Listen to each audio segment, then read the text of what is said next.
This is Papa Smurf. You're listening to Our Lifestyle, the podcast, with ODB and the Mayor.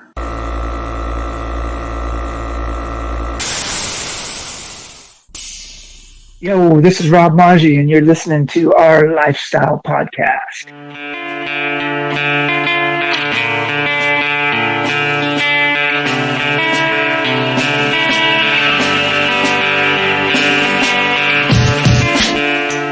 Hey, it's ODB, and want to remind everyone that our title sponsor is Custom Car Show Productions. They are involved with a couple of events each year, including their flagship event, which is Scrapin' the Coast. It's typically towards the end of June, and this year it's going to be June 23rd, 24th, and 25th in Biloxi, Mississippi. Go to scrapinthecoast.com for more information. It is a wild event. Last year was the 20th anniversary. We hope to see you guys out there. We will be inside at the Coliseum. Come on out. The awards are unreal. There's multiple DJs. There's lifted. There's lowered. There's hot rods. There's something for everyone. Scrapinthecoast.com for more. We also have to thank Custom Car Show Productions in conjunction with Keg Media. Orange Beach Invasion every year, typically towards now the end of March. That's in Orange Beach, Alabama. These two awesome shows. Get out there, support the real deal, Scraping the Coast, and Orange Beach Invasion. Cleaning hole out there, or what'd you say? Yeah, I'm cleaning hole out here in her driveway. Front yard? Yeah, in the front. Dude, I'm definitely going to do it in the backyard. No backdoor. She's on the golf course. No backdoor willies? She's on the golf course. I don't want nobody to see me on the golf. The golf course. Right. Yo, it's Our Lifestyle podcast. Short, really, should be OLP. Thanks for coming back and rocking with us. Episode 327, we're going to link up with Michael Anderpont, one of our listeners that we linked up with at LST, and we're going to talk to CJ from NC, Florida, about debuting his truck recently at Lone Star Throwdown. We got a jam-packed episode, but I think I heard Miggity Mike, the Mayor, out there. What was it? You were taking a shower or something outside? Bro, I'm cleaning my canal in the front yard of a customer's house. So I'm waiting for this AC guy to get here, and I figured what a better time to clean my canal than right there in the front yard. Dude, we do have to, edit this out because, YouTube could shut us down at any minute. Well, I mean, I could have been a little bit more, I thought I was doing all right with the canal. No? Kind of using medical type terms? Yeah. I was trying to, but dude, guess what, bro? This weekend, freaking OBI, bro. One of my favorite shows of the freaking year, and definitely my favorite venue. Absolutely love the Wharf, Orange Beach, Alabama, the place where the wife is ready to go ahead and retire and call home. It's this weekend, bro. It's finally here. It's always a blast.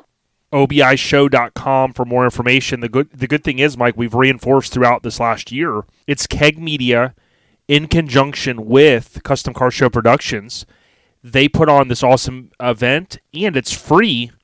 Believe it or not, Mike, it is free to spectate. And as a show promoter yourself, you and John, that's not an easy task to pull off. No, absolutely not. And like I said, man, hands down, one of my favorite. The venue is by far one of the best. And all of car shows. You got the condos right there. Walk down from the condos, and the show is, the premier parking is right there. You got all the vendors, and like you said, I mean, you can't go wrong when you got free spectators. That's something that a lot of shows can't do.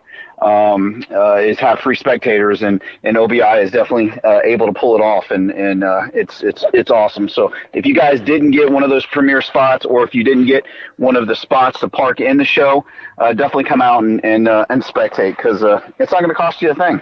Yeah, Corey Floyd will be out there snapping some amazing photos, as other photographers will as well. Hey, we can't forget about our girl from Dragon Metal. Come on now. The Boon. Dude, the Boons are coming off the top rope, and trust me, she is doing, I think for the first time, she's doing booking sessions at the event. Yes, so make sure y'all hit up Michelle Boone with Dragon Metal, and she'll get you taken care of in the picture department, because I do believe our boy Corey Floyd is full. So if you missed out on Corey, make sure you hit up Michelle Boone, and she'll get you taken care of. Yeah, they're both rocking it. Good people. Again, on this episode, Mike, we're going to have Michael Anderpont. We linked up with him at Lone Star Throwdown, him and his buddy Brian, I believe it was. And we're going to chat with him a few minutes. He's a hardcore truck guy, been in 25 plus.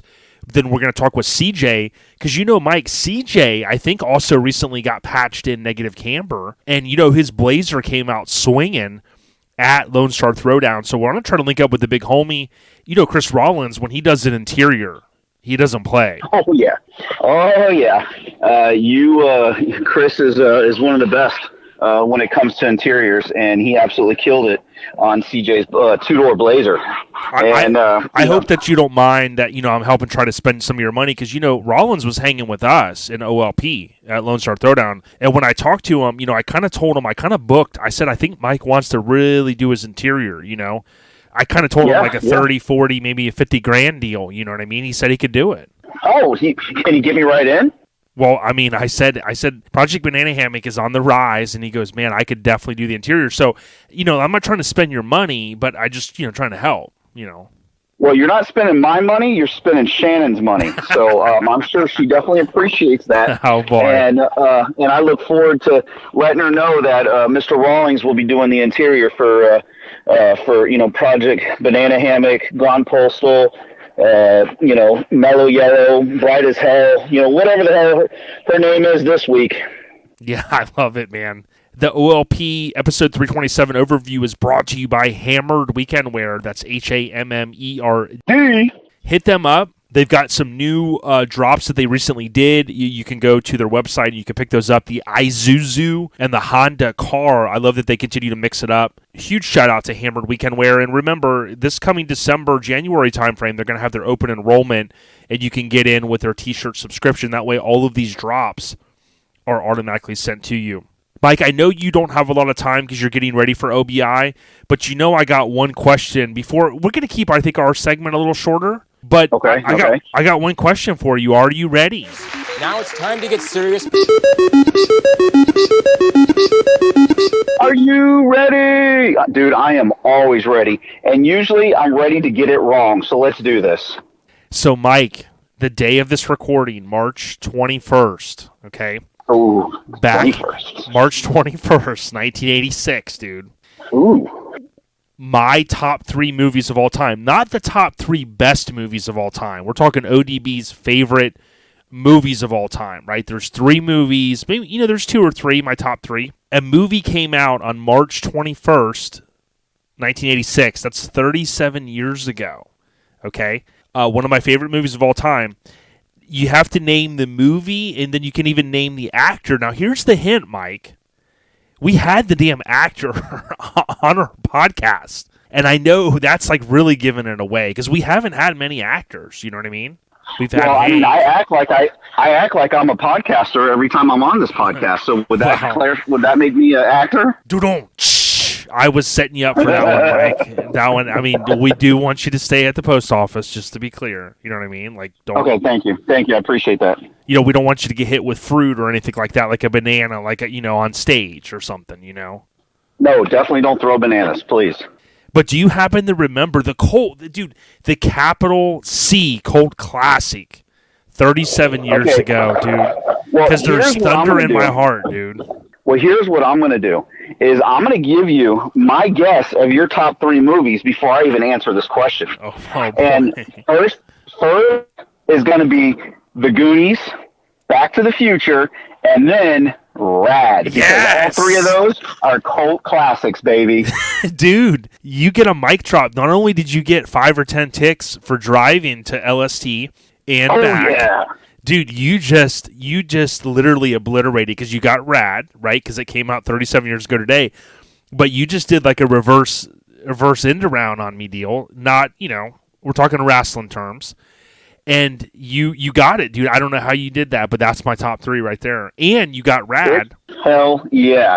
Well, see, I've done this podcast enough with you to know that what your favorite movies are. I've done a little bit of merchandise with you, and so I tend to know what your your favorite movies are. You dug a poster out of the trash. Don't forget that. Remember that? Yeah.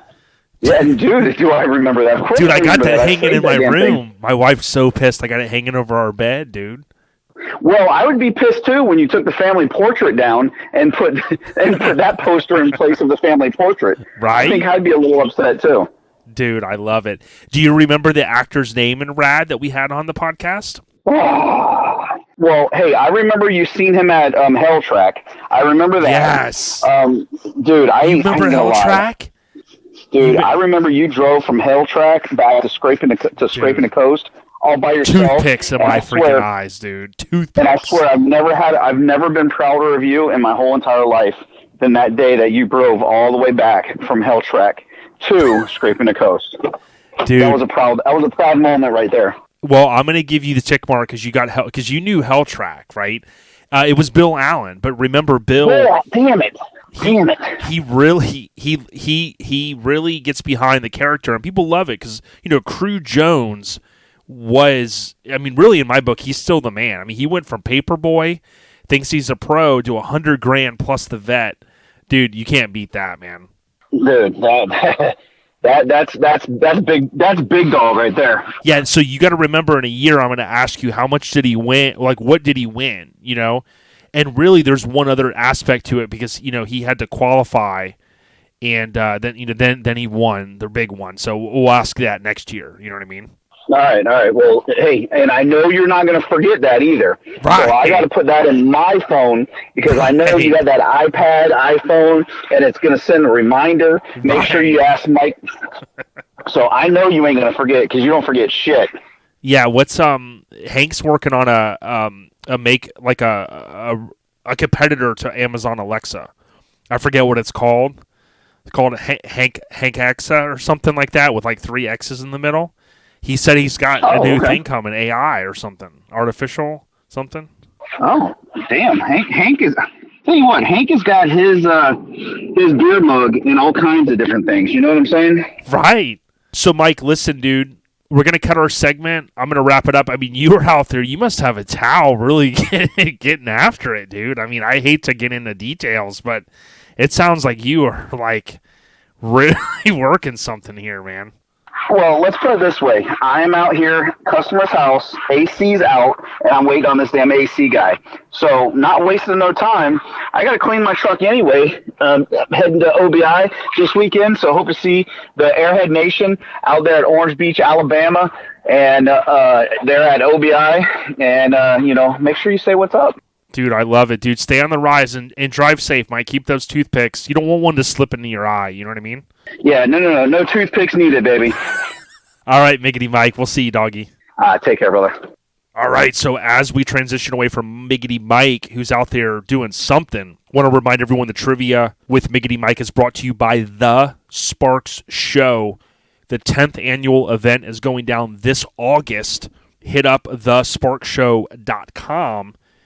This is an awesome event in Sevierville, Tennessee, and the pre-registration's going on, but they also have done a registration and t-shirt combo, which is awesome. You can actually save a little bit of money, and it's a great time up in Sevierville.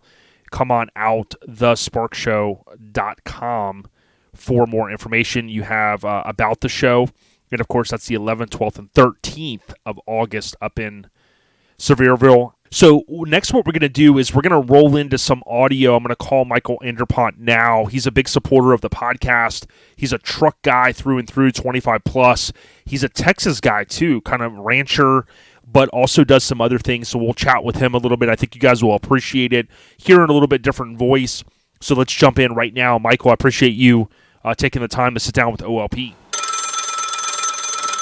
Hey, so as I mentioned, we're going to link up, try to start doing this more often, link up with some of our different supporters. And Michael, we got a chance to link up at Lone Star. How you doing? Man, doing good, ODB. How are you? Not too bad. I appreciate the good word. And is it Anderpont? Yes, sir. Yeah, it's Cajun. Cajun. I like it. And Michael, the one cool thing is, you're obviously a supporter. We appreciate you listening every week, but you're also a truck guy, right? You have a C10. Yes, sir. I've got kind kind of been in the game since '96. Okay. Stayed pretty local to Southeast Texas and had a bunch of different rides between the years. And right now, a buddy of mine named Aaron Dugas, he's body dropping a 71 GMC for me right now. That's the blue one, right? Yes, sir. Yeah. Yeah, that's good stuff. Now, the other truck on your page I've seen in the past, was it called Bernice? Yeah, that's a 65 C10 that Chris Sylvie, he's a Texas committed guy. Him and his dad, Barn found that truck and they bagged it and body dropped it.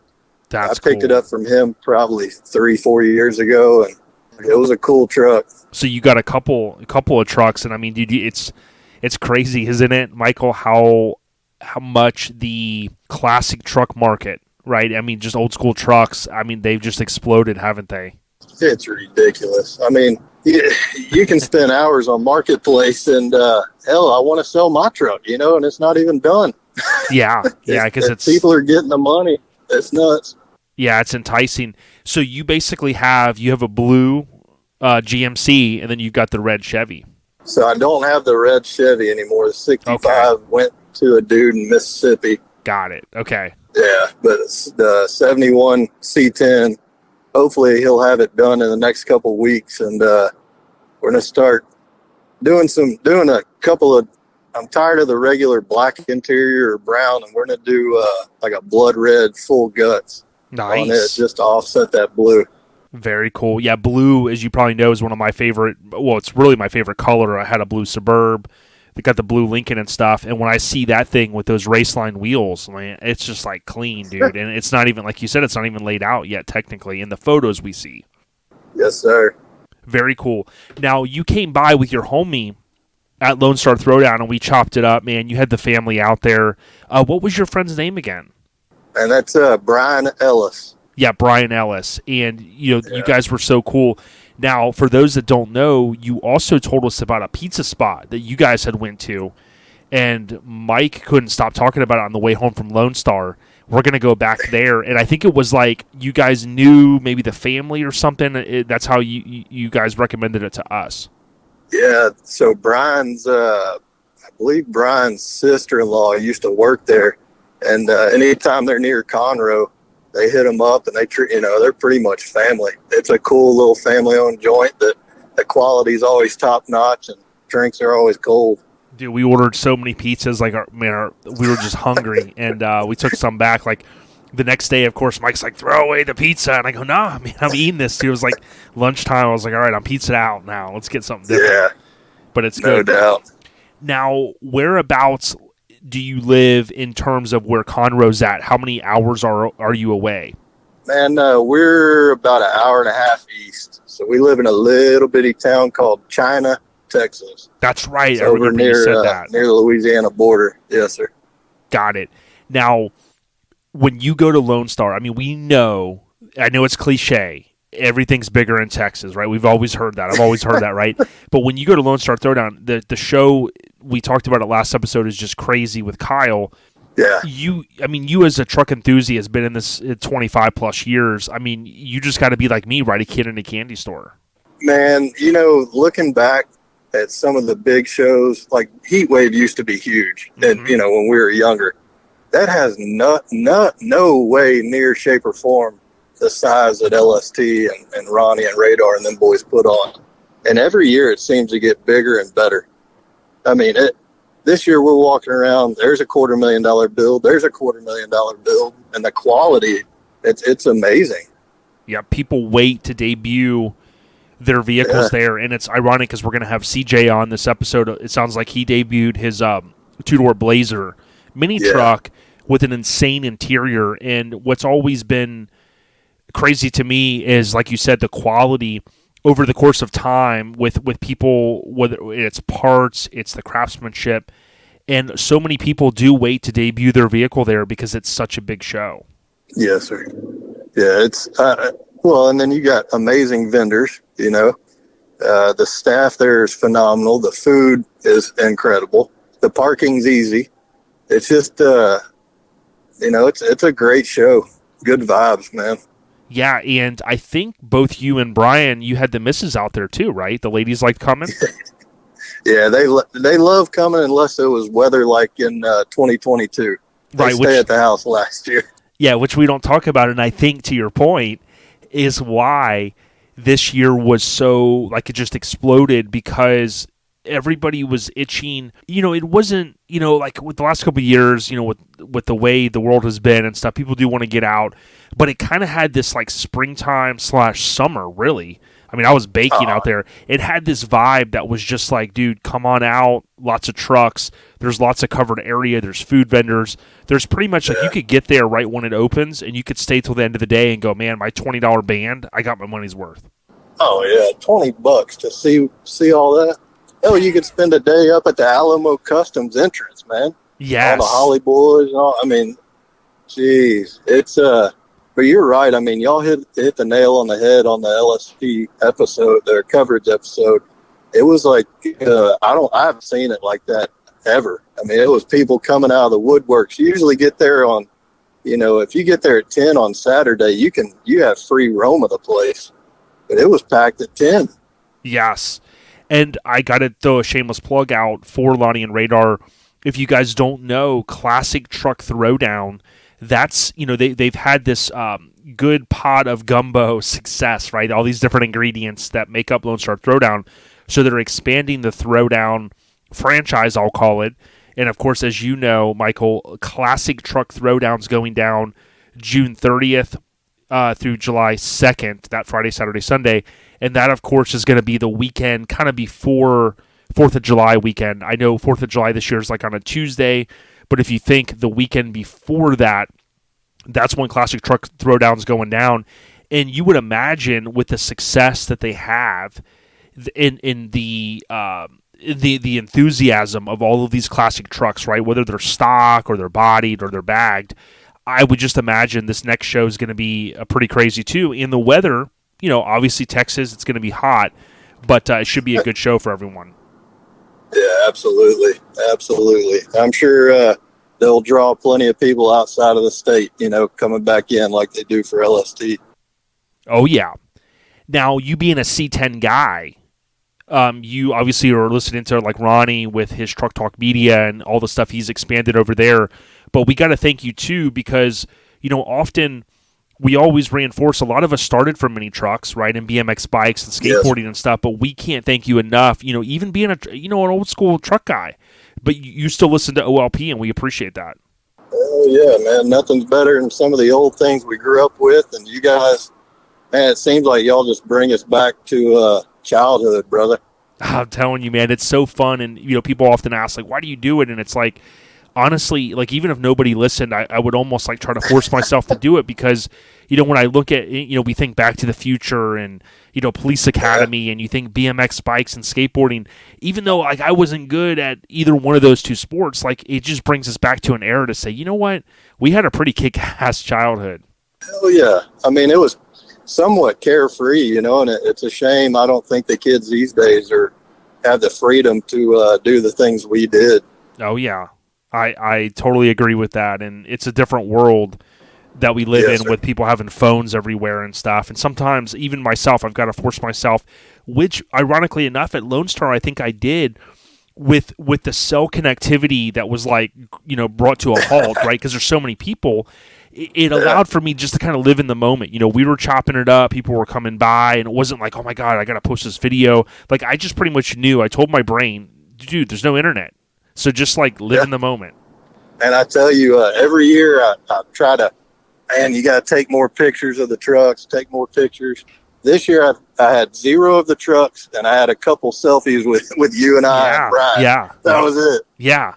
And you left, and you were just like, dude, you had a great time. And I think that's the cool thing. It's like, I'm trying to force myself now even more, instead of telling the family, well, no, I got to do this or I got to do that. It's like, just kind of live in the moment, and hell yeah. If nothing else, I mean, hell, we made it through our childhood without camera phones. Like, we'll be fine, right? Yes, absolutely.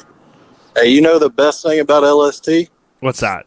Is we own a ranch down Highway 105 which is out east of Conroe. Okay. And so we'll leave Sunday morning, head back to the house, and we'll sit on the side of the road and watch all the show trucks head back east. Yeah, buddy, like the good old days, man. Oh, yeah. Yes, sir. Now, I forget if we talked about this because I had a lot of conversations at the show. Being kind of, you just hinted, being a rancher, right? Being in that business. It's so funny to me because I don't watch a lot of TV. There's some shows I watch and stuff. But lately, Kevin Costner has had this successful show, and I think it has the right ingredients. And I often think someone that's in the business, you probably look at it and you cringe at a lot of it because it's like Hollywood-ish, But what's maybe one thing people don't realize about like the ranch life, right? As a rancher or whatever your role is there, maybe what's one thing that would surprise them about what you do for a living? And honestly, it's the work. I mean, it never stops. It's a different kind of stress. Mm-hmm. I mean, these animals can't feed themselves or protect themselves for the most part. So it's rewarding, but it's long hours, man. It is. And people, I know this might sound weird, is like when I see, like in Florida, you see cows, right? You see cattle and you kind of just go, hey, cattle's there, they're eating grass and, they're just there. But it doesn't always translate that it's like a perfect example, my old neighbor, he was 3 years older than me, really good dude, Jeff. He went to Florida State. He retired. He was like a police officer a long time, and he bought some land, and he recently got it as ag exempt here in Florida. And he's got a couple of cattle, and he was talking about how one, he took it to the slaughterhouse and, went through that stuff. And he was talking about how they were eating like the steak, right? And he said, the animal, allows for us to be able to eat, right? And I think that might be a basic concept, but for me, I don't always think when I see cattle on the side of the road that, hey, that's how we have hamburgers, Yeah, that's substance, right? Yeah. So it's and people forget too. This is the backbone. Today, I think that we're recording. I think it's actually National. I don't know if it's Farmers Day. There's a day today. I watched the video today where it was like, because here in Florida we've got the strawberries and all that stuff. But the backbone really of what we do as a country, right, and how we feed everyone and stuff is the farmers, the hardworking mofos like you out there, man. Yeah. Well, unfortunately, this is my side gig. I have a real job. Okay. I basically repair industrial gas turbines, power generation turbines. Okay. And we have this ranch on the side. So it makes for longer days, and it's, America was built by hardworking ranchers, farmers, skilled tradesmen. Yep. Yep. People forget tobacco was I think the main export when the country was founded, so. Yes, sir. But, it's, it's cool. We try to do as much as we can to feed ourselves and our family and friends and try to be self-sustainable as much as possible. So very cool. Yeah, very cool. Now, if people wanted to find you, Michael, on the old IG, why don't you give out your IG, man? Yeah, on IG, it's AF_ranch. And you'll probably be surprised at all the different crap that goes on that page. It sounds like it should be pictures of cows and sheep and stuff, but it ain't. Yeah, and what was cool is there's I think it was armadillo, the tattoo. Yeah. There's a little bit of trucks. There's some hard-working American dudes out there hustling. There's some cool hot rod type vehicles. And yes, sir. Like I said, Michael, it's cool to link up with you. Why don't you give a shout out to the missus? And it was your child that was there in the wagon, right? Oh yeah. So it wasn't ours. So we don't have any kids, but yeah. And but man, she lets me do a lot of things. Her name's Suzanne. She's on IG, but she's like doesn't post and low key.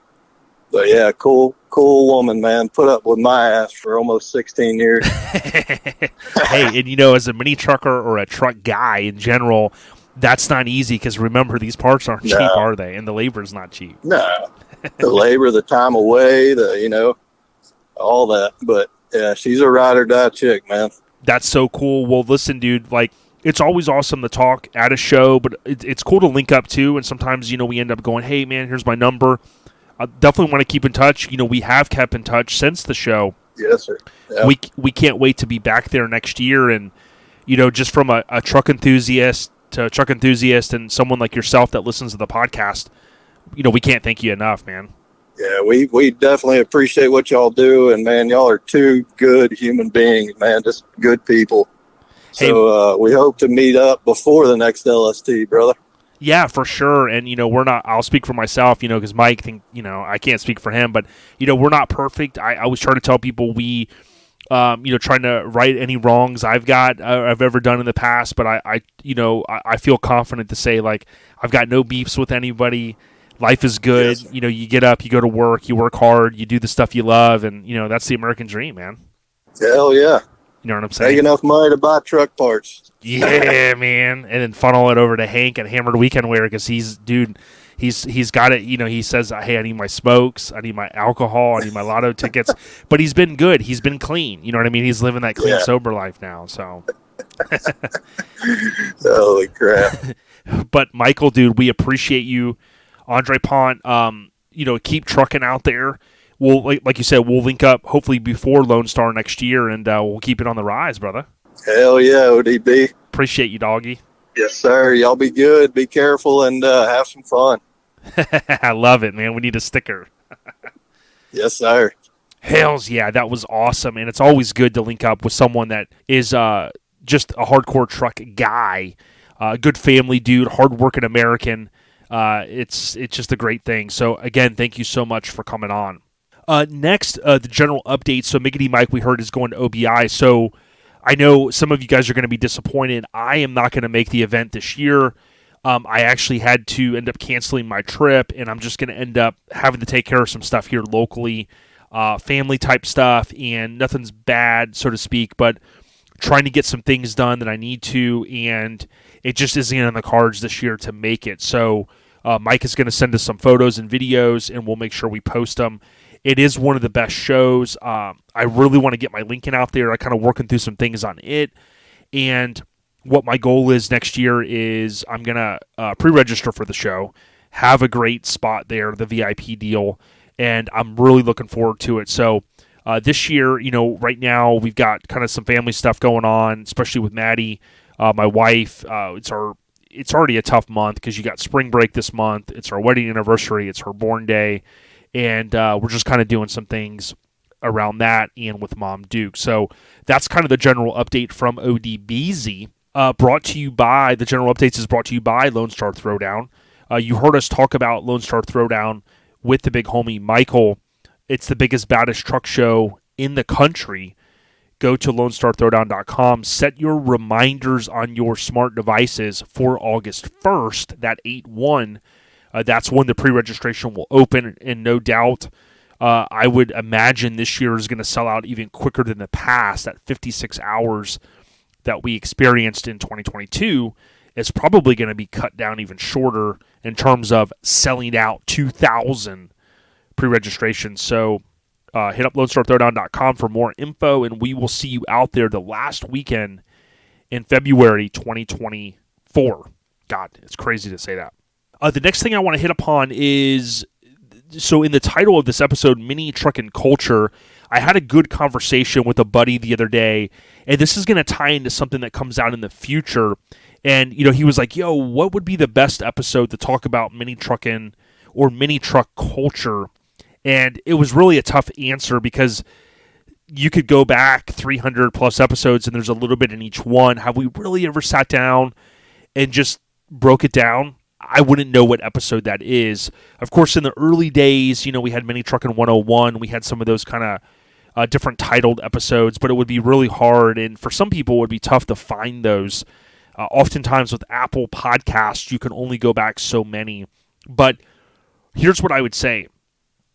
If you ever go out there and look at Mini Truckin' history, you will find an article that Ernie Macias did. I think it's out on the Motor Trend Old School Mini Truckin' website. Rest in peace, Ernie Macias. He did a write-up, and if you go through that, he traces, of course, minis back to the late 50s, which I've said that before on this podcast, right?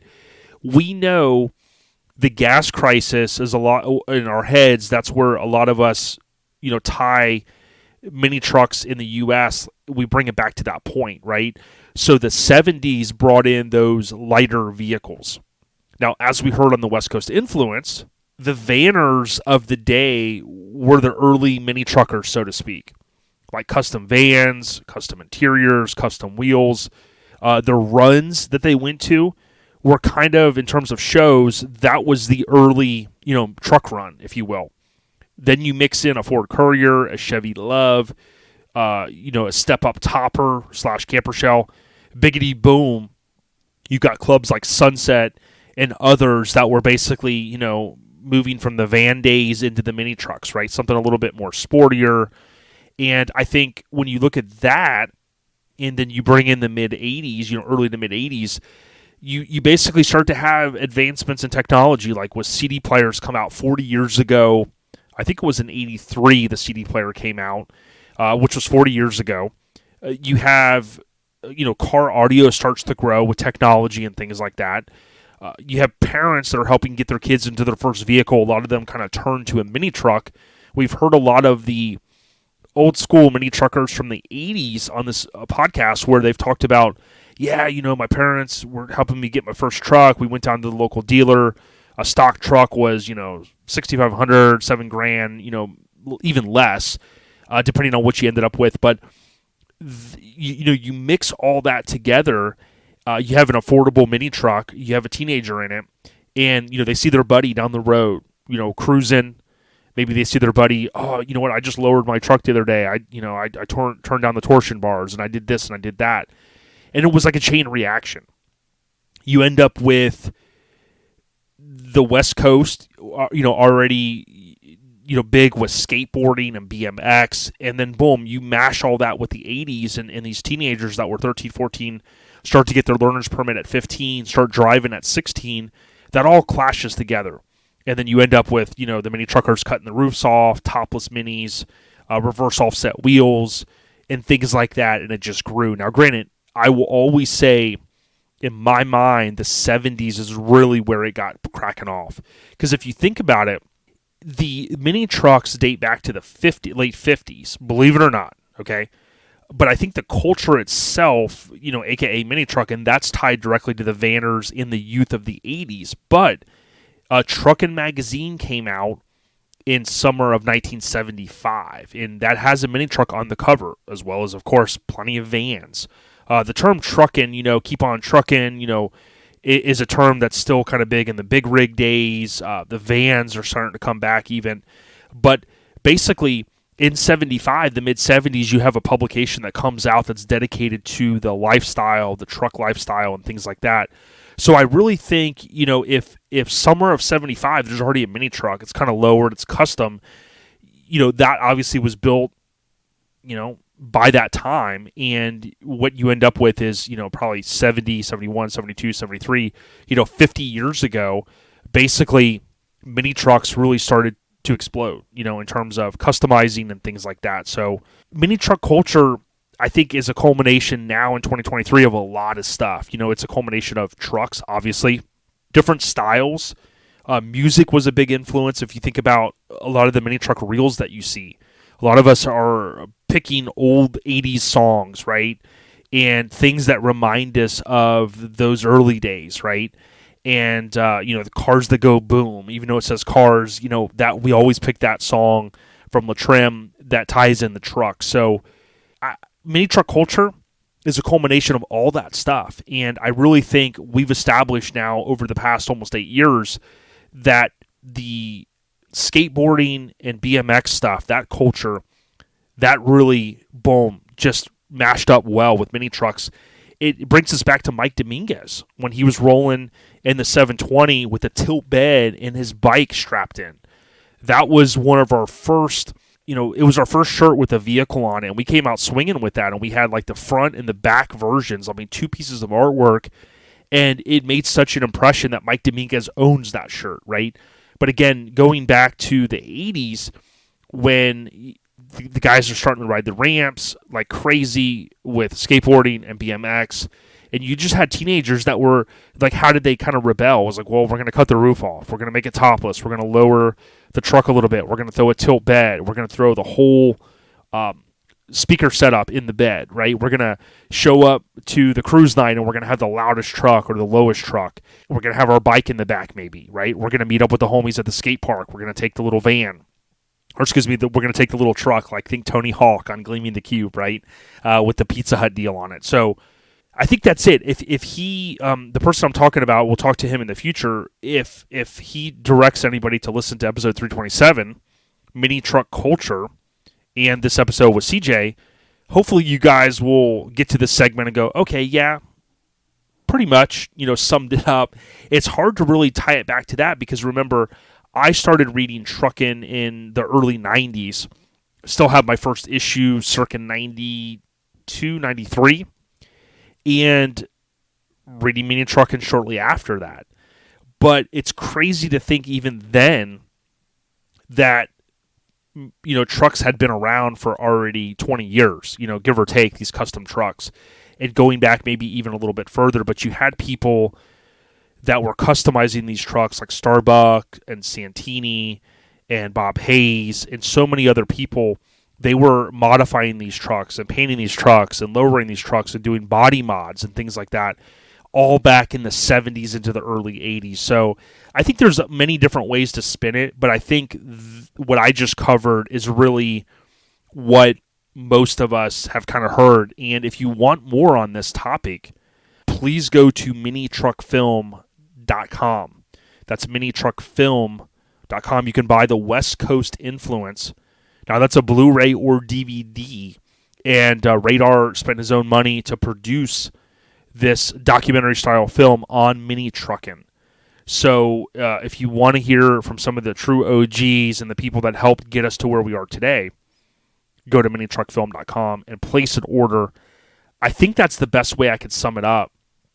The people from the 80s, the people from the 90s, and even the 2000s, they carried this, right? They took it to the next level. We've talked to so many of these guys like Gendro and people that said, hey, air shocks are cool, let's put an airbag. Okay, that's low, but let's body drop. That's cool, but let's stock floor body drop. That's cool, but let's 1, 2, 3, right? So we're going to continue to see where this thing leads us. But at the end of the day, I think when you look at the hot rod scene, guys that didn't really even want to bag their stuff in the late 90s, early 2000s, now you can't go to SEMA without seeing bagged and bodied, full chassis, Roadster chassis, Jimmy's Running Customs doing the damn thing. All of that, a lot of that stuff really came, and people they're never going to believe this, a lot of it came from the mini truck world. It really did. And you could say, I totally agree, like Boyd drove a lot of stuff from the sport truck segment. But when you mash the sport trucks of the 90s, late 80s, 90s, and you mashed it with mini truckers pushing the limit with bigger wheels, going lower, body dropping. Now body drops go from mini trucks to full sizes. We, talked to R Customs in the past, Rick Bentley, and, Gendro, and all these different guys that were doing this stuff at the time. And then you get crew cut, body dropped, and you get all these different trucks built. Again, where we are today, thanks to a lot of those people carrying on what the vanners and the mini truckers of the 70s started. So that's it. That's all I got to share on that topic. minitruckfilm.com. Again, pick up the Blu-ray or DVD. Okay, so next we got ODB Live and Uncut. And this one is kind of a fun one. Social media engagement. Everyone is entitled to their own opinion.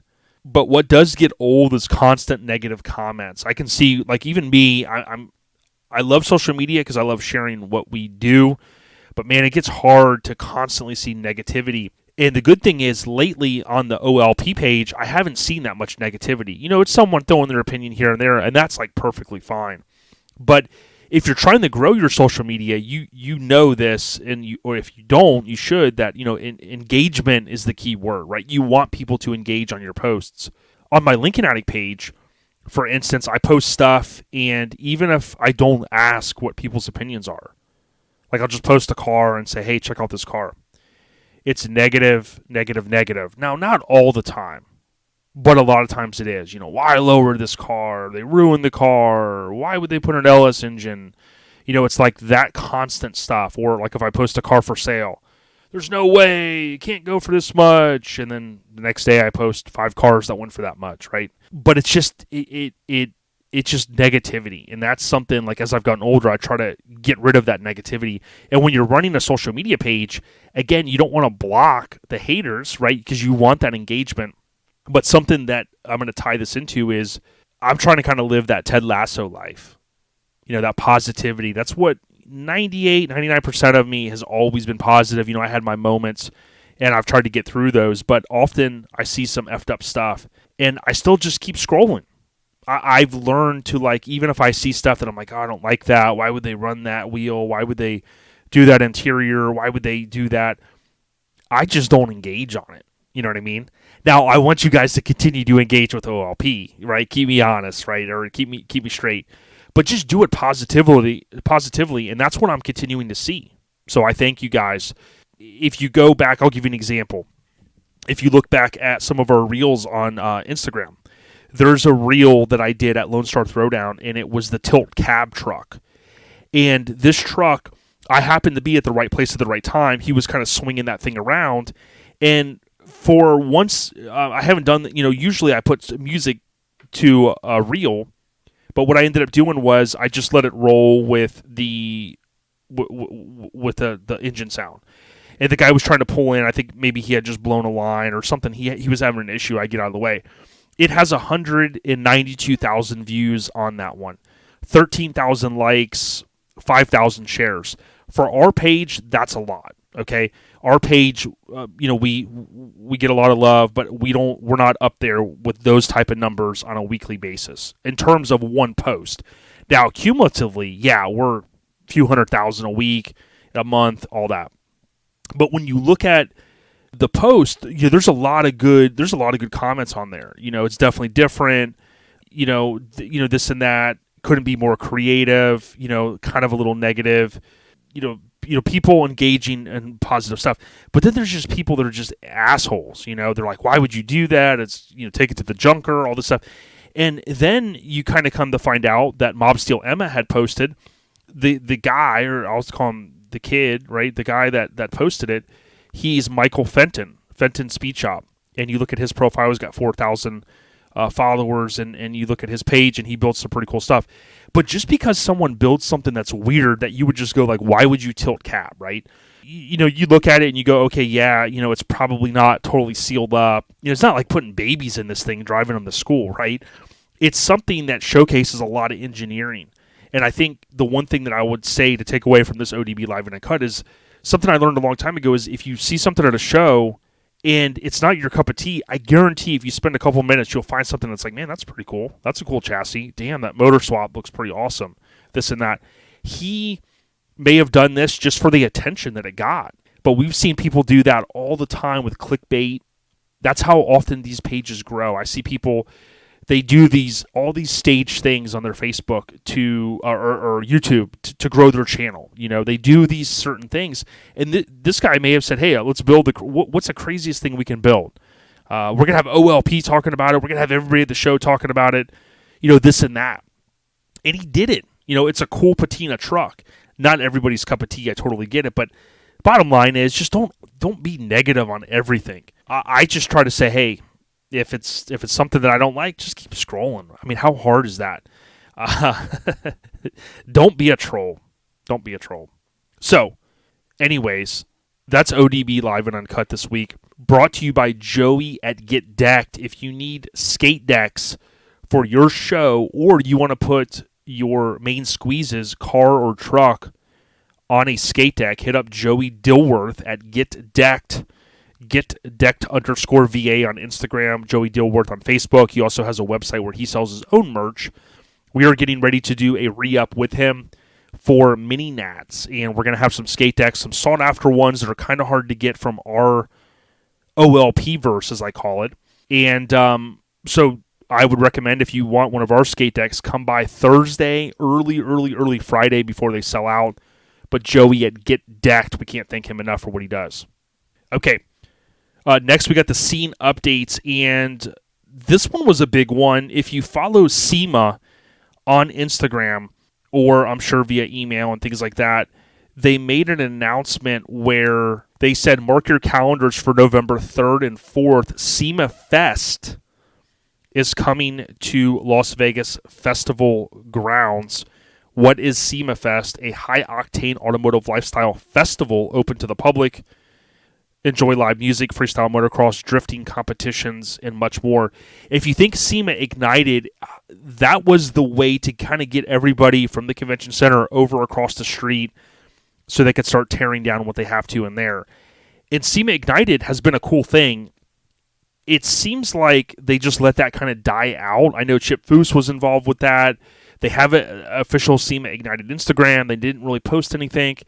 That kind of turned into just a cruise, which I participated in thanks to Brandon Burrell. That was kind of a bucket list thing. I got to ride out in Cranberry a few years ago, and that was a lot of fun. Cruising from the convention center, you've got everybody there from media-wise taking photos, and then you cruise across, and they've got this big cruise thing, and then boom, it was over. Now, I don't know how long SEMA Ignited's kind of been done.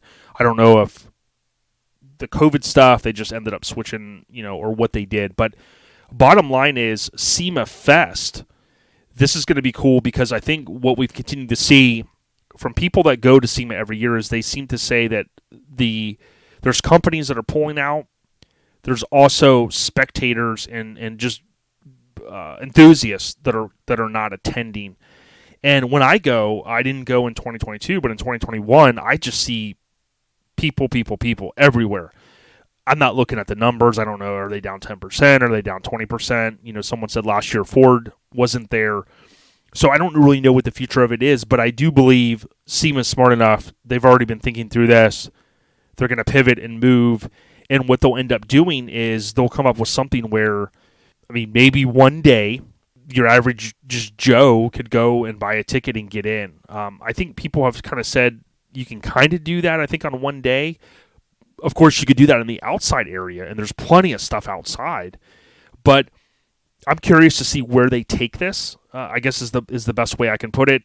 I just know that with any business that you're running, if your numbers are down at all, or your vendors or participants are down, the upper brass, the top brass is going, hey, what are we going to do? And this seems like a step in that direction to the question of what are we going to do? They're trying to kind of open things up, maybe get more people there, so we shall see. But that's one item I wanted to cover. Here's another cool one. So I'll mention this. Shannon Bullis, would love to get him on the podcast in the future, but he had a flea market find, and he had a good couple of big, maybe 2-3 stacks of Mini Truckin and Truckin magazines. Some really good ones, even Ballistic in there, January 93. And even older issues that are gold. I see one there, baddest on the block. That was where my truck was announced as the 2013 Mini Truck of the Year. He got some really, really good ones, and it's cool to see these magazines still turn up from time to time. Jasmine Green, former guest, and of course she won our 2022 Mini Truck of the Year Down Under. She had grabbed, she said, a few photos of the Stout before chopping it up. I'm telling you, man, some of these ladies out there like Jasmine, they're running circles on people, and I mean that in a good way. She is a hustler. She's always out there just coming up with crazy stuff, and I love seeing it. So big ups, Jazzy. Keep doing what you're doing, and we'll have to find a way out to smuggle that award over that Welch's Chop Shop did for us for your 2022 Mini Truck of the Year award. Danny St. Gaudens, Gaudens. I know he's a supporter of the podcast. I appreciate that, Danny, and he has no regrets. He said, honestly, never thought I would own another Mini, but when the opportunity came up, I couldn't pass it up. The truck has always been one of my favorites, and I'm happy to say that I now own it. If you know me, then you know that I'm a Toyota guy. This truck is absolutely perfect, and it's an awesome Toyota. So got some famous lineage there with that one, and really, really awesome. So I'm happy for Danny. Would love to see the truck. I don't think I've ever seen that one in person. It's a nice one for sure. Terry Lane, she was one of the models on a previous cover of Mini Truckin magazine. She has given us shout-outs in the past, and love following her on Facebook. It's Teri Lane. She said, not a bad start to the day. Good guys, Lone Star Nationals, Texas Motor Speedway, chilly start, but the sun is out and warming up. She was out there with their C10 and pretty cool stuff that she's hardcore mini trucker at heart, but a truck enthusiast, no doubt. Those are a couple of the scene updates for this week. We'd like to thank Garage Gear Clothing for the continued support. Go to garagegearclothing.com and place an order. They have free shipping on certain orders, depending on how much you spend. They're also going to be at Mini Nats, Garage Gear Clothing. They've got a cool array of merchandise, including mini trucks, full sizes, sport trucks, hot rods, you name it. Garage Gear Clothing, good people. All right, so we got to start winding down here a little bit because I know you guys want to get to CJ's audio. Here's what we have for you for the show updates. And I would encourage you guys, if you go to ourlifestylepodcast.com, on the left, you're going to see official OLP show calendar. Click on that and then tap where it says, or tap or click here to subscribe. And it's going to ask, do you want to subscribe to our iCal? You can go out there and you can subscribe to our digital calendar. Now, I have spent some time and I've went through and I've added shows to the calendar. If you've got a show for whatever reason that I may have missed, or something, email me, ourlifestylepodcast@gmail.com. You can click the email option in our Instagram bio.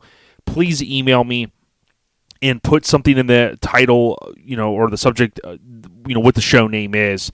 And, again, I know Ronnie said this years ago, but, when you have multiple platforms, it's really tough to keep up with everything because there's a lot of messages come in. There's spam stuff. There's this, there's that. So, it is easier, at least for me, if you can send it through email, and we'll make sure that we get it added there. Now, I do go in to iCloud. I've been trying to go in once every couple weeks, or as I see something on Instagram that maybe I'm like, I don't know if that's on the calendar, and I've been literally adding things. So what we've got this weekend is we've got Altered Metal, Orange Beach Invasion, as you know, we talked about earlier, and then Forbidden Fantasy. That's going to be out, of course, on the West, so some of you are going to be out there. Next month, we got Southeast Mini Truck and Nats. That's the 21st, the 22nd, and 23rd.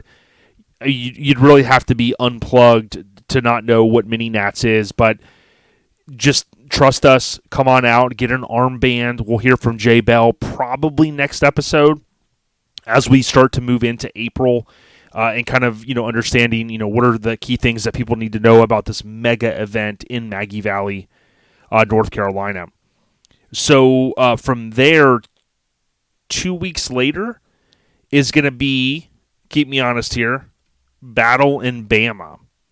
So Battle in Bama, I know that that kind of caused me to scratch my head because I think that they've kind of shifted a little bit over the course of time, and they are now on the weekend of the 5th, 6th, and 7th of May. So May 5th, 6th, and 7th. Cinco de Mayo, right, is that weekend. So, Craig and team, they have an awesome event going on in Alabama, Battle in Bama. Obviously, you can find more information out there on social media, Facebook. I think he still goes live and does a lot of that stuff. A couple weeks after that, so literally 2 weeks later, you're going to have Relaxin' in the Park. That event, pre-registration is going on. And then Mike and I, we are going to be hunkering down at Made of Steel show. So we have linked up with Made of Steel. We want to highlight the show as much as possible. It's been around. I want to say this is maybe the 8th annual. That's going from a quick memory. And Made of Steel show is in Dover, Florida. So certainly if you can come out and you could support this show, Sydney Washer Road here in Central Florida, May 19th and 20th. It's Friday, Saturday. First 100 pre-registrations will get a free t-shirt and free food provided by Collins Lemonade on Friday night. So they've got kind of that Friday pre-party, hangout. It's a little cooler. And then, of course, Saturday is always warm, but there's a lot of awesome vehicles that come out to this event. There's also a covered area. I think they were doing some expansion last year, someone mentioned. There's also AC spots, so many of us congregate in the AC. We chop it up. We talk the old times, good old days, and whatnot. So madeofsteelshow.com. They're on Facebook. They're on Instagram. come on out, and we're going to have a good time. We will be there. I know Severed, Florida, we're going to come as hard as we can in terms of that event. It's going to be good. After that, there's an event that I added, Slam Jam. So if you're anywhere near Tennessee, McMinnville, there's a show going down the 26th, 27th, 28th. That's called Slam Jam. I believe I have that correct. I added that one to the calendar. In June, we have Scraping the Coast. I mentioned at the beginning, so Scraping the Coast is the 23rd, 24th, 25th, our title sponsor, and we'll be out there in Biloxi. Classic Truck Showdown is the 30th of June. That goes into then July 1st and July 2nd. That is the weekend before 4th of July. Okay? Then the next... Well, when I say the weekend before, what I mean is that weekend is kind of 4th of July weekend, because you got the 30th, you got the 1st, you got the 2nd that weekend, right, in Conroe. And then you have the 3rd that I'm sure a lot of people are going to take off or maybe have off. And then July 4th is the 4th, right? So make it along, whether you're taking that week off or whatever you're doing, you can obviously go on out to Classic Truck Throwdown. What they've reinforced to us is, keep in mind, even though you hear the term classic car, or you hear the term, in this case, classic truck, it's vehicles 25 years and older. So, we're in 2023, so we're talking, 98 is 25 years old, right? So I believe it's vehicles 98 and prior is what they're going after, but you guys know, same bat time, same bat channel in terms of the venue in Conroe that they have Lone Star Throwdown at. The weekend of the 7th, 8th, and 9th of July is Southern Tradition. We're going to be up there. Fingers are crossed that I'm going to make it to that one. I'm planning on going, and I just love the venue. Southern Tradition's a great show. And then Camp and Drag is the 15th, the 16th, and 17th, again, of July. So I know we're kind of within our normal scope, because we're talking now, we're almost in April. So April, May, June, that would be 3 months out, and then we kind of sprinkled in July there. So if there's something I'm missing, let me know, and I'll add it. And again, you can subscribe to our digital show calendar. Go to ourlifestylepodcast.com on the left side. For some reason, it doesn't always work with Android. Give it a try. If worst comes to worst, send me an email, ourlifestylepodcast@gmail.com, and I'll send you the link. I don't know why it's sometimes tough to get that link out the way I try to. So those are a few things going down. The show updates brought to you by Made of Steel Show, which I just mentioned. Come on out. Again, join us mid-May in Dover, Florida, madeofsteelshow.com. It's going to be awesome. And again, it's a Friday, Saturday, so if you're local or in Florida, you can head out Saturday night or hang out and then leave Sunday morning. You're not going to miss anything, because the show is not on Sunday. Okay, the podcast update. So we had this one's quick. We had just a record pre-sale of hats, shirts, tank tops, and all that stuff. If you want to get in on some of the new Mazda merch that we hinted at, go to ourlifestylepodcast.com. Any of the few extras that we ordered, those quantities are going to be out there. So you're not going to be able to get a tank top. You're not going to be able to get a hoodie or a zip-up, because, again, at this point, we're not ordering extras of those. It's just a little too tough for us as kind of the small organization that we are. But if you want one of the Mini Truckin retro hats, if you want one of the T-shirts, one of the stickers, the banners, I think we did a sticker pack only, so it's 3 stickers. Visit ourlifestylepodcast.com. We can't thank Steve enough for allowing us to put his Mazda, the topless Mazda. Now, keep this in mind. It's not officially named Welcome to the Jungle. That's the OLP verse name for this merch. I know a couple people have hit me up, and they're like, hey, there was a Mazda that was technically Welcome to the Jungle. Again, definitely no disrespect to anybody else. It's just that was in my mind. It screams Welcome to the Jungle, and it kind of tied into what I wanted to do with the themed OLP logo that appears on the front. So again, hit our website up.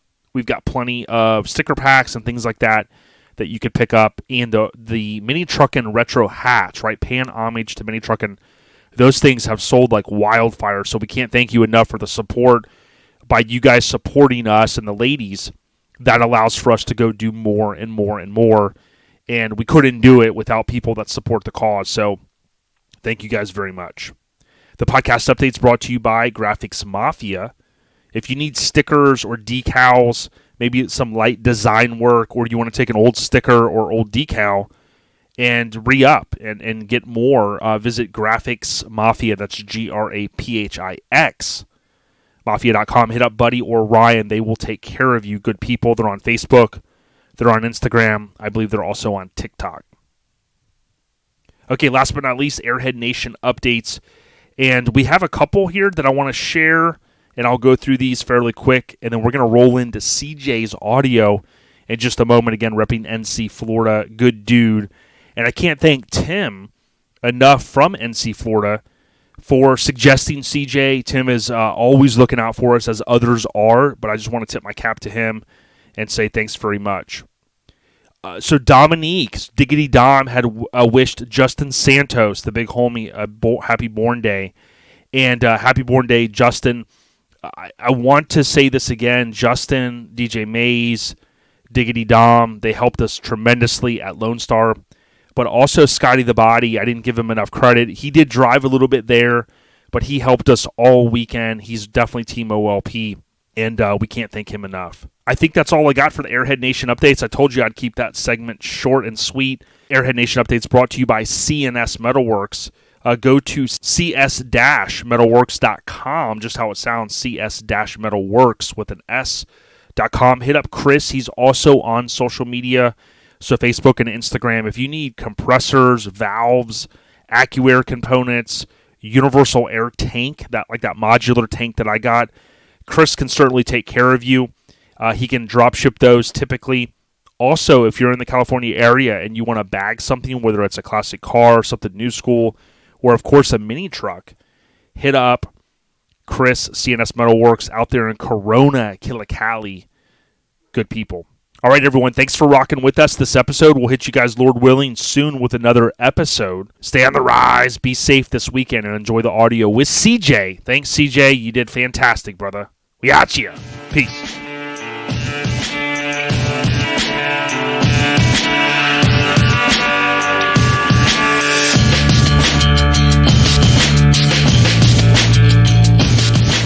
Hey, so I'm super excited to talk with CJ Fayet. CJ, man, tip of the cap to you. How you doing? I'm doing good. How about yourself? Really good. I appreciate you sitting down here with us, man, to talk a little bit about trucks. Appreciate having me on. It's been a little bit crazy for me lately. Oh, yeah. With bringing this truck out. Yeah, I'm super excited to talk about it. Why don't you just share a little bit of information about yourself, like kind of where you grew up? Are you from the South here? So originally I was born and raised in Virginia on the coast at the beach, in Virginia Beach. And then my dad was in the military, so I kind of moved all around after that. And eventually I joined the military too, following his footsteps, joined the Army, did that for about 10 years, got out, and I ended up in Georgia. And so that's where I really got into the mini truck world once I got down there and living in Georgia. A couple of the NC Georgia peeps out there. So Robert Robertson, Brian Beatty, Dennis Ricks, and all those guys up at the NC Georgia. And then from there, work brought me down here to Florida, and this is where I am now. So very cool. Very cool. Well, thank you for your service, and to your dad as well. I mean, that's a huge commitment, and not everyone can do it. And certainly, we salute you for that. Appreciate it. Yeah, no doubt. So, like, circa, back in the day, like, did you feel like you were a teenager that fell in love with mini trucks, or did you just end up linking up with some good people that you named, and you were just like, man, I kind of want to get into this too?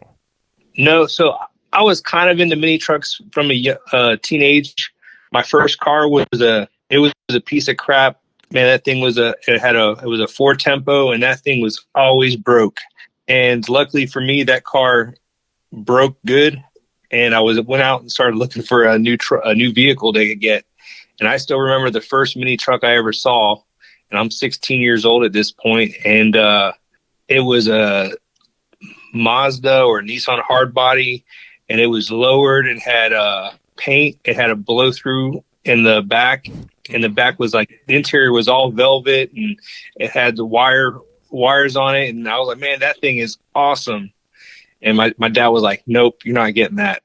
Yeah. But ever since then, I had that in my mind that I was like, I'm going to build one day. And lo and behold, as I got older and money was less of an object for me, I was able to build something that was really only in my dreams at one point. So yeah, for sure. And it seemed like a lot of us, we have those memories etched in our minds, but we also had kind of like the dads that came from the generation they were from. Like some of them were hippie guys, but some of them were service guys too. And they didn't maybe understand, like when we wanted something wild with like the crazy interior, lowered, the wheels sticking out, reverse offset and that kind of stuff. I remember my dad, when I first was kind of telling him what I wanted, he probably was like, man, this is kind of weird, But we stuck with our dreams, didn't we, man? Yeah, for sure. My dad thought I was crazy wanting something like that. But now he sees the truck, the Blazer, and he's like, man, that's amazing. And he's super proud of it. But back then, it was just a little bit different for him. Yeah, it was same for me and the situation I had. And yeah, I appreciate you sharing those details.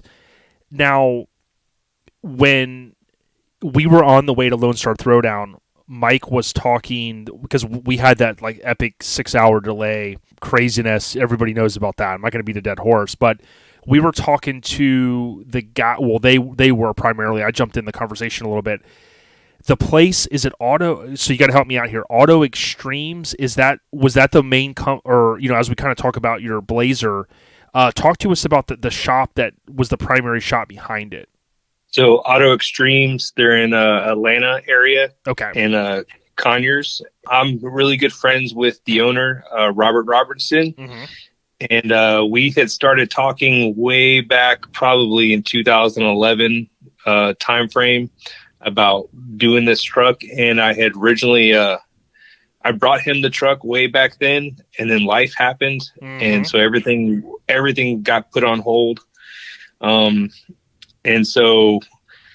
it wasn't until I think it was 2018 when my life got back on track, and we were able to actually start moving along with the build again. So those guys were awesome, and every point along the way, Robert is really good with the good idea fairy, as I call it. And he was like, I would say, man, this is what I want. And he would come back with me with, well, what about this? And I'm like, that sounds really cool. Little did I know there's a bill involved with that too. But right. We ran with it, and he'll even tell you that I bitched and moaned the entire way, every bill I got, but we still, we made it through. And those guys did amazing fabrication work, amazing metal work, from building the frame to building we had to think ahead when we were building it. So when we even thought about, we wanted the back seat in the truck. So in order to put a back seat in the truck, the 4-link needed to be lower than a regular, because the way it had to move and everything. Yep. So that way the floor could be lower. And so thinking about all that stuff way ahead of time, back when we first started building it, and then it didn't make sense then, but in the end, when you see it all put together and flowing as one, it totally makes sense thinking the way we did. Because when he wouldn't even start until I bought the wheels first. He's like, nope, got to buy the wheels first. And I was like, we bought the wheels and we built literally everything around the wheels. Very cool. Yeah, it's amazing how really good high-end builders, people that just love what they do and they know their craft, they're thinking those 3, 4, 10 steps ahead, if you will, to be able to go, well, hey, if you want to do this, we need to do this and this and this. And not everybody, it's no slight against people that can or don't do that, but not everybody has that mindset. You know what I mean? Yeah, for sure. And in this case, this wasn't the first time I had built the truck. I had built it originally using my buddy's friends in the garage and everything like that. I just had it bagged in the front, bagged in the back. And in the end, I ended up redoing everything. So it was basically starting from scratch when we started this build. So, but Robert and the team at Auto Extremes, Bubba and Tommy, those guys did amazing work building this from the beginning to the end. I mean, they did everything metal-wise to it. They did all the wiring, everything. And we even have AC in the thing. So it's as a Florida truck, that's a pleasant thing to have. Yeah, 100%. And, he's talking about Robert Robinson. You can follow Auto Extremes Inc. on Instagram. That's the official Robert Robinson Instagram for Auto Extremes Inc. You can see a couple photos. We'll share some as well. That's the cool thing. When I look at, so often people get caught up with, and I know in the early 2000s, I got caught up with this. Everybody's doing motor swaps and all this. But when you look at, a good running driving truck, I love that you guys built it around the 4.3. It looks like right in photos. So you've got the AC there and you've got the EDC, the engine driven compressor. Dude, to me, I was very impressed with both of those ads, man. Yeah. So that was a tough thing to do with having the 4.3, having the AC and the engine driven compressor.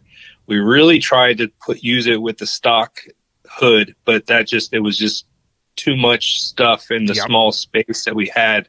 Yep. So we had to go with the cowl hood on it. But that was a chore in itself, making all that stuff fit in that tiny space. There was many times where Robert would call me and said, "Are you sure you just don't want to do an LS swap?" And he's like, "This would be so much easier if we would just do an LS swap." But I told him, I said, the engine was a good running motor, man. It's strong. And I was thinking ahead. It was either an LS swap at that time, or I was trying to put money aside to have an interior put into it. Right. So I had to cut the line somewhere.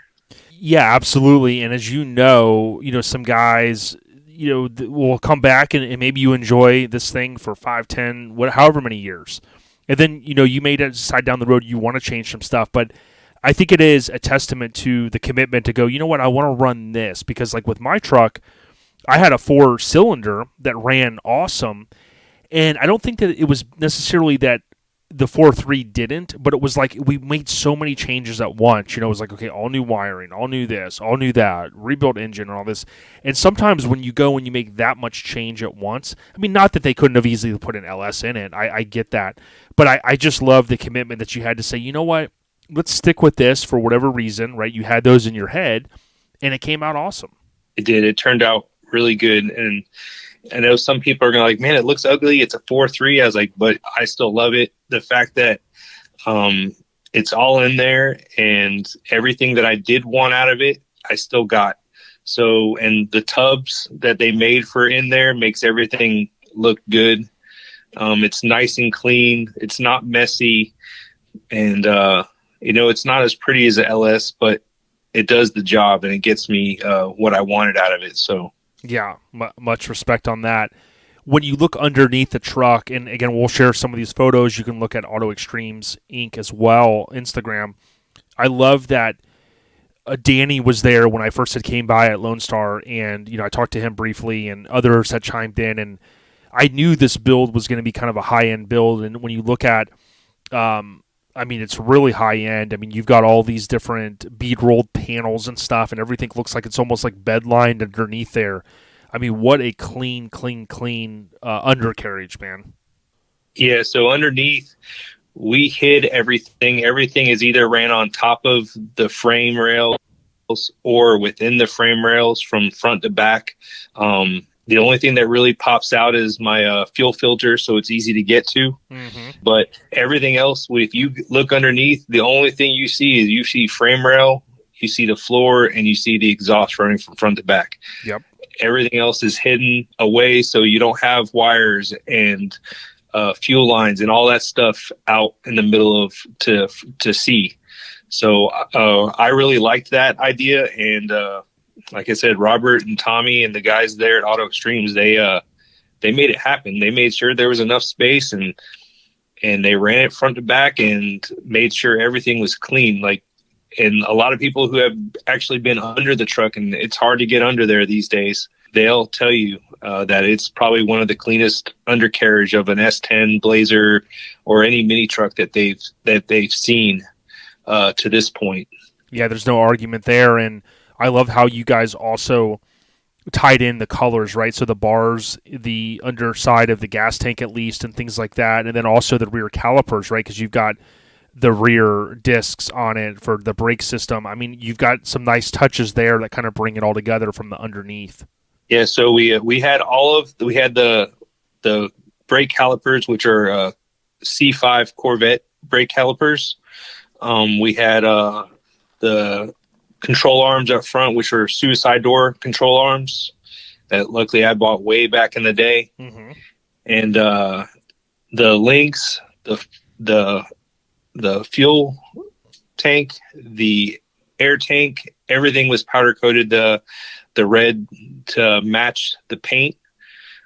So all that stuff matches up, and the frame was painted. Actually, it wasn't powder coated. That was another issue we had at the time. Mm-hmm. But it's painted the charcoal gray color to make everything kind of flow better together with underneath. So everything turned out really good and looks good. And I know I have a couple photos on Instagram, and I think Auto Extremes has it on their Instagram as well, of the frame with all the colors, everything painted and powder coated, and how it all looks good together.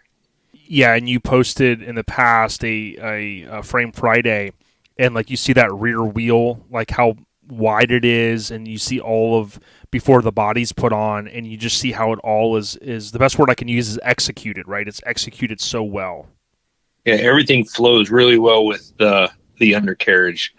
And I can't give the image or the vision that Robert had when he was doing it all, putting it all together, and knowing all I had to tell him was, hey man, I want a body drop Blazer, and I want it on 22 by 12s, and I want it to be red in color. And he was like, okay, I got you. And for him to be able to take that and, build it the way it turned out was amazing. And I would not have had it if it wasn't for his ability to do the things that he does.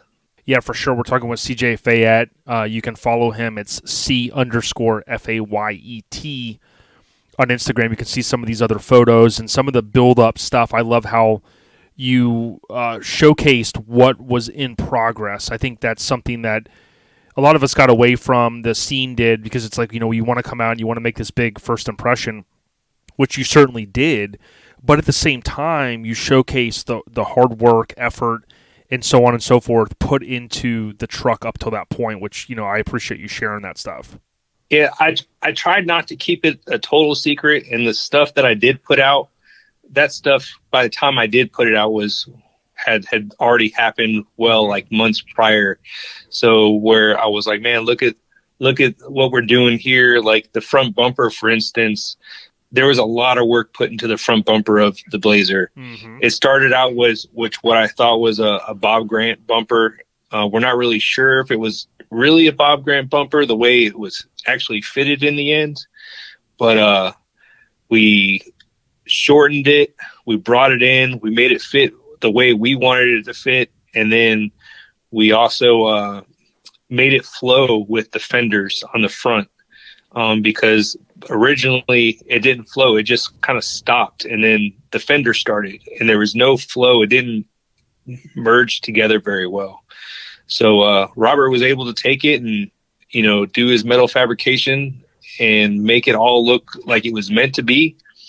And then we filled the giant hole in the front, because before the front was filled in, you could just see straight through, and it kind of looked ugly. Mm-hmm. So we played around with it a little bit, and we figured out what we liked best to fill it in with, and we went with that. And the execution on it was spot on.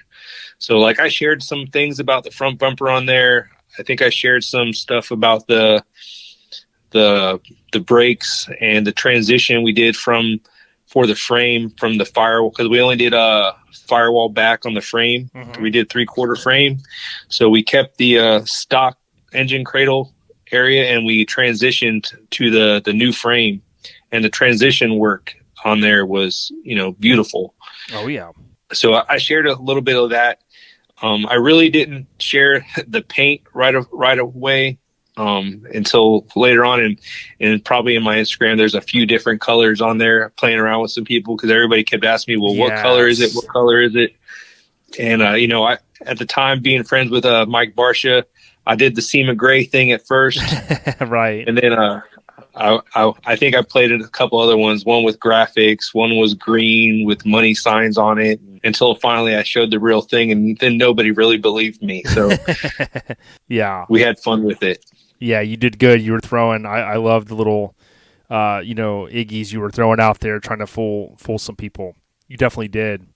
Something that I think is really cool about the truck, and talking with CJ here, is maybe we didn't make it super clear. I've been doing some flip throughs on old Mini Truckin magazines on our YouTube channel, and when you see, oftentimes most of the Blazers, I think most of what we remember are the 4-doors, because like mini truckers, we like the 4-door Blazers. And I kind of have been making comments recently doing these flip throughs, like I don't think the 2-doors got enough love. There were some that were built back then, not a lot. I mean, there was a couple handfuls, right, but not a lot of those. And I think like the nostalgia of where we are now, like we look back and go, man, they're kind of a little bit more rare, and they look so good, man. Yeah, so I'll tell you the one that made me want to build mine, and when I started really looking into building a mini truck, was Shane Thompson and the Jimmy that he had way back in the day, the red and black one, the one with the sick ass hood. I was like, he was a local friend of mine, and I met him through going to a truck show. And I fell in love with that truck. And I was like, I'm going to build one just like this. And me and him became best of friends. And we still talk to this day. And he's the reason why I built this Blazer, was because of the Jimmy he built way back in the early 2000s. Yep. I remember the two-turner was black on top with red, right? I think. Yep, and it was a big thing because he painted the wheels he had at the time black to match, because nobody had the wheels, and so he was running, I think, 20s and 22s. I think it was. I forget the brand or the wheels, but yeah, that truck right there was the reason why I decided I wanted to build a 2-door Blazer, just because I fell in love with that one, and I was like, I'm going to do it. Yep. And from that point on, that was my goal. And the end of the day was to build something that was, if not just as good, to be better than that one. And to this day, that one still, I believe, is an iconic 2-door Jimmy Blazer, whatever you want to call them. But that one is one of the ones that for round body ones, that's the iconic one to me. Yeah, exactly. And like you said, there weren't a lot of them, especially laid flat. As you know, I think those front cross members and stuff, like they weren't super easy to lay all the way out without doing some work to it. And you guys have certainly made this one just look over the top. Now, something that, you've been around the scene a long time, something that is important is like, you'll often, I don't want to say often, but we'll sometimes see these high-end builds, and you get towards the end and you go, man, I don't really have much more budget, right? And you kind of hinted earlier that you're like, man, dude, like, when's the bleeding going to end, right? Right, as far as money. But yeah, you hinted earlier the importance of, like, you had this forethought of the interior, and oftentimes we'll see mini trucks, we are not all made of money, so you do all this work, and then you're like, man, okay, the interior, sometimes you look in these trucks, and they're kind of stockish and whatever, and that's fine. But that wasn't your plan. Your plan was to go above and beyond, and talk about what Chris Rawlins and how all that come together. Yeah, so after I moved down here to Florida, I was introduced to Chris through going to shows with all the camera guys, and we became real good friends. And at first, honestly, I didn't think I was going to have the interior that we ended up with. I knew roughly what Chris was charging for full interiors, and I was like, I wasn't quite sure I was going to reach it. And I was messaging him over and over. I was like, man, so give me a window. Like, what do you think it's going to cost me for this interior? And he just wouldn't give me really an answer. And so one day I moved my money around enough that I was like, you know what? Hey, Chris, will it work for this budget? He goes, that'll work. And any idea I had of whatever interior I was going to get went totally out the window, and Chris knocked it out of the park. I thought we were going to use a stock dash. So I went out and I found like 2 pristine stock dashes for the round body S10. And I've had a good dash bezel, which is like gold these days. Mm-hmm. I found all this stuff to have a stock-ish interior, because I thought that was all I was really going to be able to afford. And Chris, he got I gave him what my number was, and he goes, "Oh, we're tearing it all out. We're going to start new." Wow! And you're probably smiling from ear to ear, right? I had a huge smile on my face, and I literally, the only thing he used was the metal frame of the Chevy Cavalier seats that I brought him. That was it. He straightened those frames out because they were from the junkyard, and he shaped the foam. He cut all the leather for the seats, stitched them all up, and this was the first time he stitched the seats. He used to not do the seats from scratch like that. He used to take like the casket and do his own inserts into them, but he made the seats from scratch. He shaped the foam. The dash that's inside of the truck, which is top notch, and a lot of people will say it looks like an OBS dash that he just modified, but he made everything from scratch. Like, he started with nothing. Wow. And he made everything work around the rest of the interior. So, and another thing with the interior, we were probably a third of the way in, and Chris was getting ready to actually start on the dash. And I got a call from some people, and Sony actually wanted to sponsor me with all the audio equipment that was inside the truck. So we were able to get a hold of that stuff, because we told him, was like, we're about to do the dash, and all the stereo stuff I have now is, he needs that stuff to be able to fit for the dash, like where the head unit's going to go, and the tweeters are going to go in the dash and everything like that. So they got us that stuff, that equipment, pretty quick. The stuff that we needed, at least for the dash. So, I mean, I think the head unit that's in there is like 10.5 inches wide. It's huge. It's huge, and it almost looks like a tablet, but it is a head unit, right? It is a head. It's actually one of the newer floating head units, but we decided I didn't want a floating head unit, so sure. We sucked it in and made it flush. Since we were making everything from scratch, we could do whatever we wanted. So that's what we went with. So, and it turned out top notch, amazing. So, yeah, it did. And you can follow Chris Rawlins. He is technically under Exotic Auto Trends, TRENDS, on Instagram. He's posted a few photos of it. The interior is just insane, and I'm glad you kind of tied in the audio aspect of it, because you've got the interior, but then the audio stuff is just baked in perfectly, right? So it's all seamless, and I just love how it all kind of comes together. One of the nice touches that Chris had posted, and you may have posted it as well, was talk to us about inside the door jamb. So you've got that little badge in there. I do. So one of Chris's things is he puts a badge on the driver's side door, and it says his company name, which is Kimball's Mobile Electronics and Interiors. And it also has the serial number for which interior it is. So he does that for all the interiors that he's done. This one happened to be lucky number 7. So I convinced him to actually do something for me and just make it 007. Nice. Instead of, because he normally does the 4 digits, but I asked him if he could just do the 3 digits to make it 007 for me. So I was like, he did that. So that's pretty cool. And then on the passenger side door this time around, since we're all friends with Robert and at Auto Extremes, he went ahead and made a badge for them. And it reads out built very slowly by Auto Extremes. And that was always a joke that we had between us friends. So, and Robert, he signed off on it. He goes, I love it. And he said, go ahead and put it on there. And so that got put on there while we were at LST. So that was a good time to see the laughs we had over just a silly badge. But it's good times. Yeah, it came out great. The dash is awesome. Like you said, with the audio equipment, the gauges look great. The center console is to die for with some of the switches and whatnot. Of course, rocking AccuAir. You mentioned the seats. They look nothing like a Cavalier type seat, right? They look fantastic.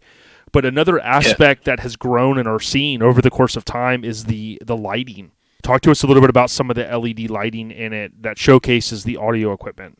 Yeah, so Chris, he put lighting around all the speakers that he put in. So in the doors, he has speaker lighting around those. In the back, next to the back seat, he put lights around those, and also in the very back over the sub enclosure, he has it on the top and enhancing the subs and the amps.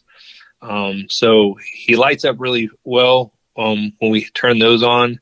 But actually, one of my favorite lights in the truck, and I know it's probably silly, is the dome light. So he made a new dome light for it to kind of flow with the rest of the interior. And I'm not sure why, but I love the way Chris made the dome light on there. It's long. It's just 2 LED strips within the piece, but it works great and it flows with the rest of the interior. But besides that, the other aspect of the interior that, and I know I talked about it a little bit earlier, was we have a back seat in it. It's a fully functional back seat in the back of the 2-door Blazer. And normally when you see all these Blazers, you never, ever see a back seat in it. It's one of the hardest things to do. And normally if you do, you get a Jeep jump seat and you stick it in there. But Chris went ahead and he made that thing from scratch. Because like I said, we planned ahead with the idea that we wanted to put a back seat in it.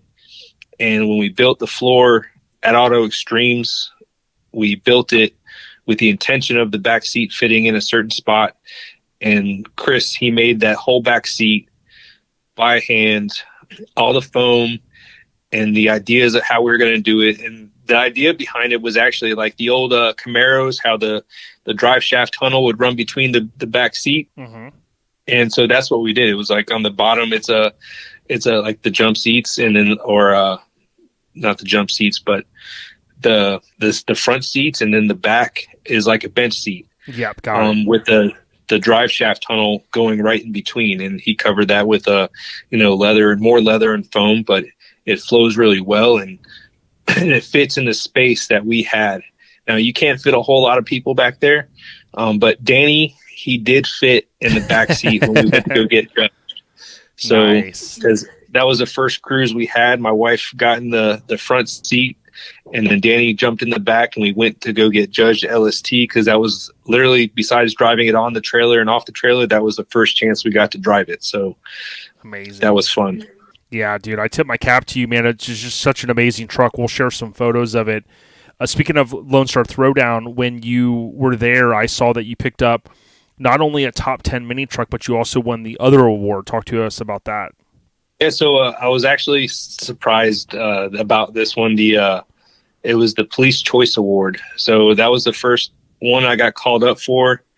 And that was actually pretty cool that of all the vehicles out there, that the officers that work at LST picked the Blazer as their top pick. So that was actually pretty cool. I was actually excited about that one. And then when they all came up to get a photo, I was like, oh God, I gotta go. But I stayed for the photo. And yeah, that was really cool. I was not expecting a specialty award like that at all. So, and then when it came to the mini truck top 10, that was mind blowing. That of all the mini trucks out there, that the Blazer finished was fit in with the top 10. And I know some people, and I know some trucks that didn't get it, and to see that they thought that mine was in the top 10 and some of the trucks that didn't get it, I was just like, that's crazy to me anyways. I know some people were like, well, the truck is worth it's getting everything it deserves, but to me it's still kind of mind blowing. Hell yeah, man, and we're so happy for you. Before I let you go and we wrap it up here in a minute, do you want to share with us, or can you share with us what Fight Club means? Because I know that's tied into the dash. Yeah, so because it took a while for people think that the build took like a really long time. It really didn't take a long time. I might have dropped it off at Auto Extremes probably back in 2011, but because of life things and Sure. Robert being the friend he is, he kind of stored it away for me until we were ready to start. So really the build only took a total from the time Robert started it till the time Chris was done and I picked it up, probably 5 years. But in the meantime, everybody thinks that the build took me like 11, 12 years to do. Right. So during that time frame, a lot of people kept asking me, what's up with the Blazer? What's up with the Blazer? And you really get tired of answering questions Sure. when it comes to that. Sure. So one day I decided, you know what? The first rule about Fight Club is you just don't talk about it. So the nickname Fight Club came to life, and that's why the Blazer has been nicknamed Fight Club, is because of that. Because I really got tired of answering the question of what's up with the Blazer. So right. My response was, first rule about Fight Club, you just don't talk about it, and everybody would laugh about it, and we'd move on. So amazing. Thanks for sharing that, man. Yeah, for sure. I guess the only other thing I want to talk about real fast when it comes to the Blazer is the guys that did the paint for me was Tyler over at the Original Paint Shop. And he's actually right next door to Robert. So it was real easy. It rolled out of one shop, rolled into the other one, and then rolled right back over to Robert for it to be reassembled. So, but yeah, those guys, he did a top-notch job with the paint. I mean, we went with, and they talked me into it because like I said about Robert, they have the Good Idea Fairy over there too. And I just wanted a plain red paint job, and it turned into House of Color Candy Apple Red, but it worked out really well. I love the paint. I love the flop that it has in it, and it turned out amazing. So Tyler over there at the Original Paint Shop, he did an awesome job doing it, even though I know he probably hated doing the body work and everything else on it because he mainly does motorcycles. So for him to have to do a full vehicle, he's not a fan favorite, but he did it and he knocked it out of the park, and it looked great. So I wanted to make sure that I talked about that briefly. So yeah, for sure, dude. And it just really, every aspect of it came together. Now behind every good mini trucker, behind most mini truckers, is a good lady, right? So you got to give a shout out to your girl because obviously she's put up with you through this process. Yeah. So my wife, Jennifer, she has given me crap probably since day one about the truck, but she's my biggest supporter. She made sure she was going to be there at LST to see it debut. She made sure that she was there to see the truck get logoed into negative camber, and she's definitly a trooper. Amazing. And yeah, so yeah, and she supports me for that with all that stuff, all this stuff that I do with the mini truck, going to shows, going out of town on the weekends, and all that stuff. And she does have a story that she never lets die when it comes to the truck, though. As when we were actually saving up for our wedding, and Robert was like, we need to get the wheels. I was like, I got you. And I went and I spent $5,000 on some billet wheels. And my wife was like, well, when'd you get those? And I had to tell her that I spent $5,000 on a set of billet wheels while we're trying to save for a wedding at the same time. Oh, she boy. did not like that. Domestic dispute. Yeah. But yeah, she won't let that one die. But she definitely supports me with everything I do, with the truck, with the truck club, with all the shows and everything else. So she's definitely a keeper. Yeah, that's when you say, like in Dumb and Dumber, hey, here's the IOU, don't lose that one. You know? Yeah. No, man, that's great. And we, NC is a great club, so we wanted to say congrats for getting patched in there, as I always say. But, Tim and Chris Rawlins and other people have rooted for you and said, hey, man, you should get them on. I'm sure there's other people in our ear. And when I saw your truck and I knew that there was this like kind of journey that you had, I knew that we had to talk about it because, it was just such a cool truck. You're just a great guy, great mini trucker, family dude out there hustling every day, and you built something, dude, that's just over the moon. So, much respect, big fist pump, and I can't wait to see it again in person, man. It was hot out there at LST, but I think your truck brought the heat a little bit more, man. You know what I'm saying? Yeah, for sure. I'm super happy it was not cold and rainy this year, and that we did bring the good weather with us to LST, because it made the weekend so much better, especially as far as Florida boys. We do not do good in cold weather. So, yeah, and I look forward to having it out at more shows the rest of the year.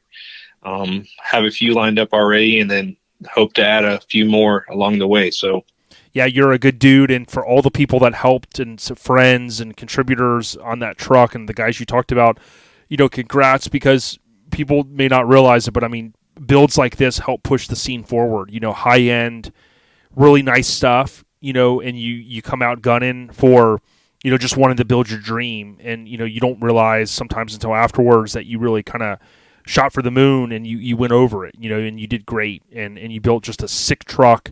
That, again, I think was going to go down as, dude, one of the baddest out there, and it's got all of it: undercarriage, engine bay, interior, audio, lighting, you name it.